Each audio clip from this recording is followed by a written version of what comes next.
Before the movie, I described I Walk Alone as a landmark crime film. That's because thematically, it encapsulates the transition that movie outlaws made from living outside the system to becoming legitimate operators within the system.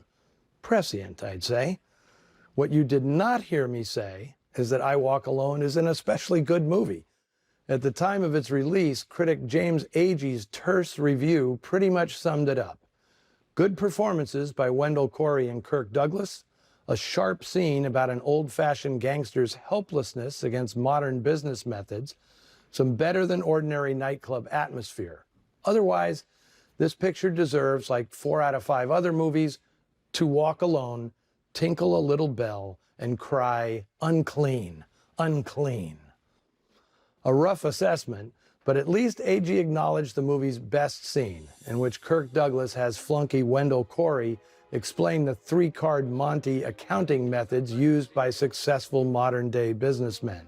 Corey was also a Hal Wallis discovery in only his second film.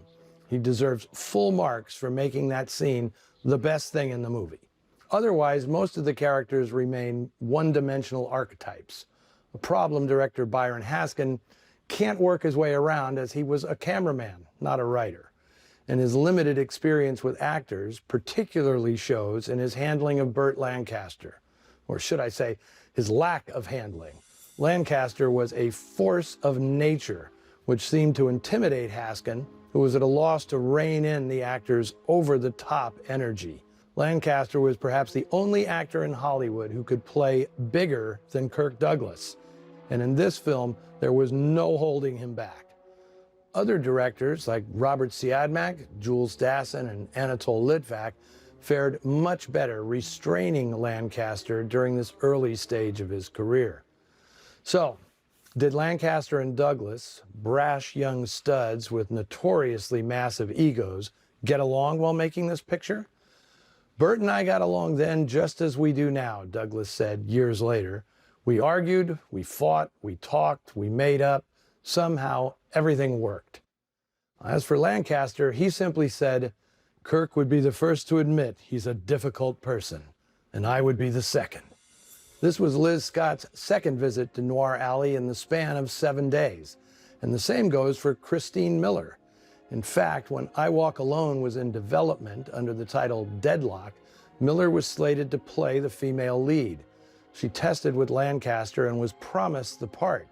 But according to the actress, Liz Scott wanted the role, and Elizabeth always got whatever she wanted from Hal Wallis. Kirk Douglas recalled that Scott's personal relationship with the producer was not only obvious, but problematic.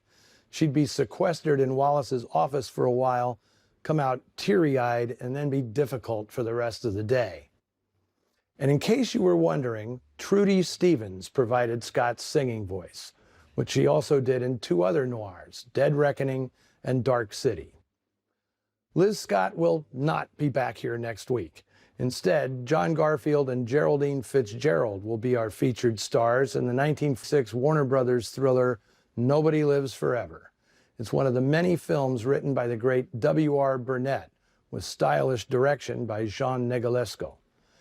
Now, jump on the Noir Alley social media feeds, if you are so inclined, and let us know what you thought of I Walk Alone. Provided I'm not recovering from a serious bout of seasickness, I will see you next week, right back here at Bar 355. Until then, see you in the shadows.